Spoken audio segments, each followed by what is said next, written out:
जय हिंद साथियों, आपका अपने यूट्यूब चैनल में हार्दिक स्वागत है। अध्यापक साथियों, आज हम दीक्षा शिक्षक प्रशिक्षण अंतर्गत मॉड्यूल उच्च प्राथमिक कक्षाओं के लिए समेकित शिक्षण विधियाँ नामक मॉड्यूल की अंतिम प्रश्नोत्तरी को हल करेंगे और जानेंगे कि इसके अंतिम प्रश्नोत्तरी में कौन कौन से प्रश्न पूछे गए हैं और उनके सही उत्तर क्या हैं।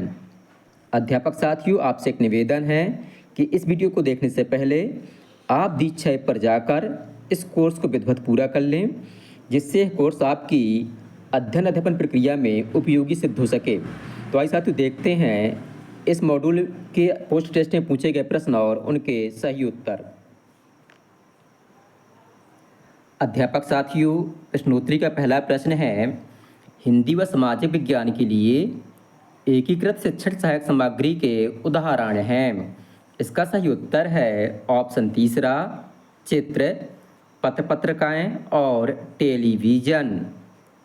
अगला प्रश्न है, विषयों का एकीकरण है।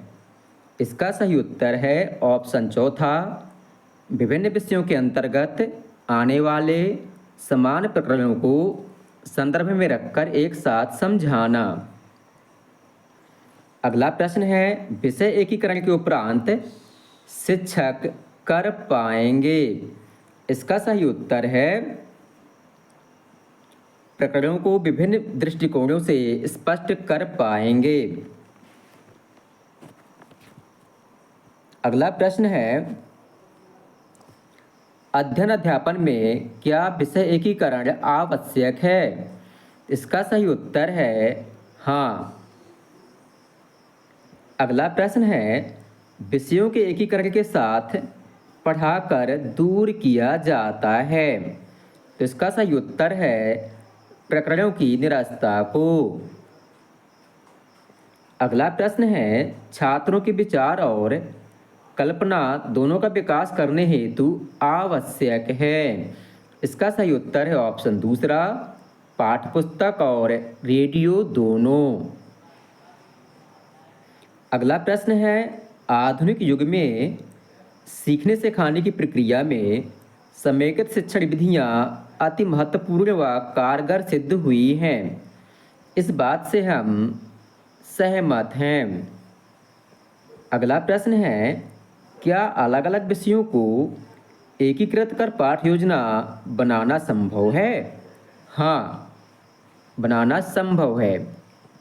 अगला प्रश्न है, विषयों के अंतः संबंध को पहचानने में आने वाली समस्याओं का चिन्हीकरण होना चाहिए। इसका सही उत्तर है सहमत। अगला प्रश्न है, एकीकृत पाठ योजना से लाभान्वित होंगे। इसका सही उत्तर है ऑप्शन दूसरा, दोनों, अर्थात शिक्षक भी लाभान्वित होंगे और विद्यार्थी भी लाभान्वित होंगे। अगला प्रश्न है, समेकित शिक्षण विधि का प्रयोग करते हुए विषय एकीकरण कैसे किया जा सकता है। इसका सही उत्तर है ऑप्शन दूसरा, अलग अलग विषयों के समान प्रकरण को जोड़कर। अगला प्रश्न है, मौसम नामक प्रकरण का अध्यापन किन किन विषयों से संबंधित है। इसका सही उत्तर है ऑप्शन दूसरा, विज्ञान और सामाजिक विज्ञान। अगला प्रश्न है, दो विषयों को एक साथ संदर्भित कर पढ़ाने से प्राप्त होगा। इसका सही उत्तर है ऑप्शन पहला, विषयों के एकीकरण के उद्देश्य।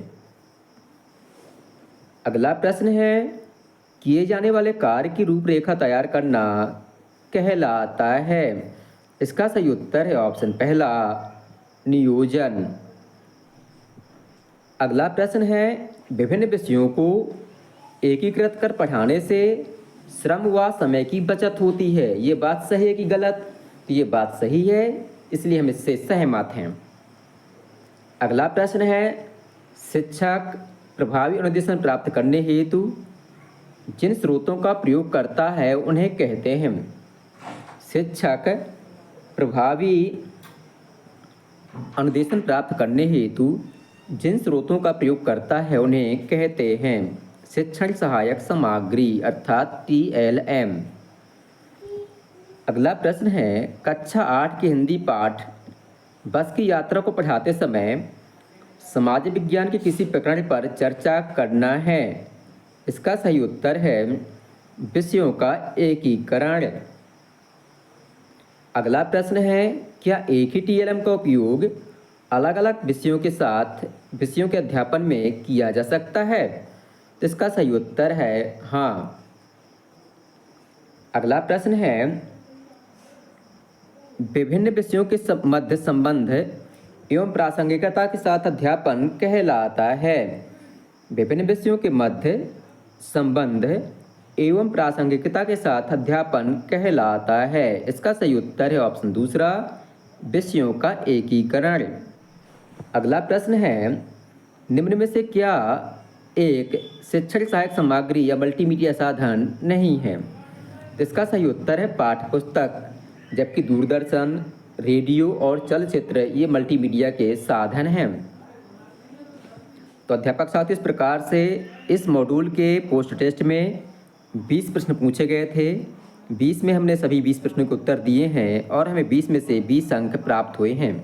तो अध्यापक साथियों आपको वीडियो पसंद आया हो तो वीडियो को लाइक करें, अपने अध्यापक साथियों के साथ शेयर करें और हमारे चैनल को सब्सक्राइब करना बिल्कुल भी ना भूलें, जिससे आगे आने वाले मॉड्यूल की प्रश्नोत्तरी आपको समय से प्राप्त हो सके। धन्यवाद।